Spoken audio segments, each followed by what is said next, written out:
time for another Everyday Getaway. And we're back in the kitchen again. There you go. Today we're going to try our hand at another fudge recipe. Very different from the orange creamsicle fudge. Today is a 4-ingredient coconut pecan fudge. And I don't think it's going to be one of my favorites, but maybe you can convince me. There you go. I'll try. All right. We'll give it a try. Come on along. Let's make some fudge. All right. Yummy fudge with only 4 ingredients. So the magic ingredients, a can of coconut pecan icing. We're going to use pecans. We're going to use some flake coconut sweetened and some milk chocolate chips. That's all it takes, but hopefully it will be delicious. We had whole pecans, so Doug had to do some prep work here before we could start making the fudge by chopping up those pecans so that we can get them toasted. Okay, so I chopped up my pecans and I'm going to toast them along with my coconut.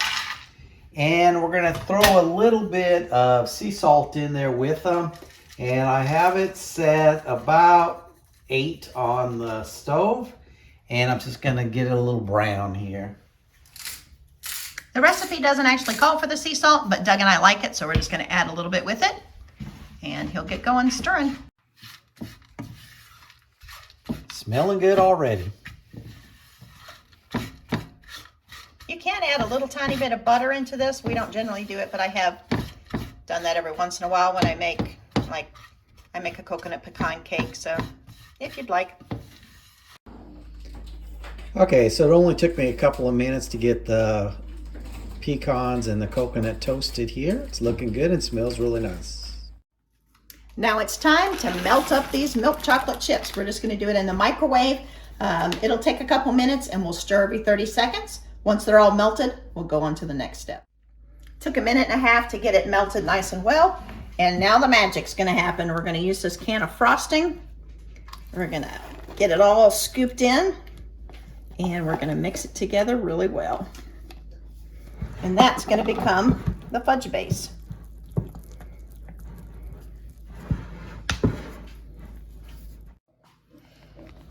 Okay, so that was pretty easy, and I'm just going to put it in our pot here that we have our parchment paper in. Said you could spray it, you can line it with parchment or foil. We went with the parchment so we can lift out.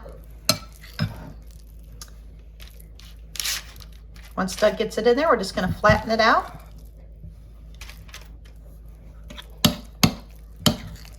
Almost got it.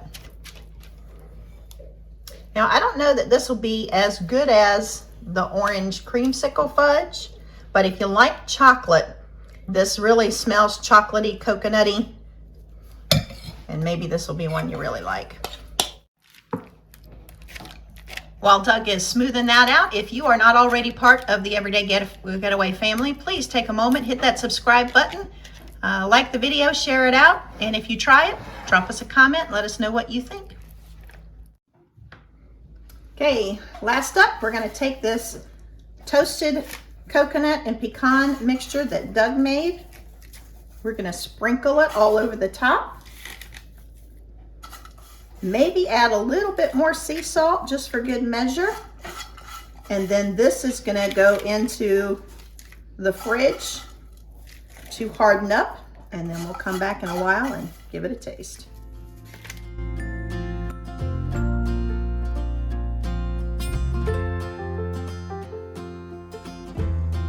Coconut pecan fudge. And that didn't take long at all. No, it didn't. It did take a couple hours in the fridge to set up. It still probably could set up even a little bit more, but it was easy to cut with the amount of time that we had it. Hey, it looks really nice. It does. It's really pretty. Now, Doug doesn't really care for chocolatey flavor, so this might not be his favorite, but here I go. The fudge is a good fudge. You do taste that pecan caramel back hint. I really like the pecan taste. Gives it a really nice texture. The coconut is really nice on it. The chocolate fudge, not as much, but I'm sure if you like chocolate, you will love it. And I really like the sea salt on it. I think that was a good addition. Yeah, it does add a lot to it. All right, so coconut pecan fudge, We like it. Hey, we like it. Give it a try. Yeah. Cameraman gives it a yes. Oh, thank you, cameraman. All right, take care of yourselves, take care of others, and let us take care of you. If you have a prayer request, drop it down in the comments, and we'll be sure to pray for you. Bye-bye. Bye-bye. Join us next week as we step out of the kitchen and into Buc-ee's to try some of our special treats.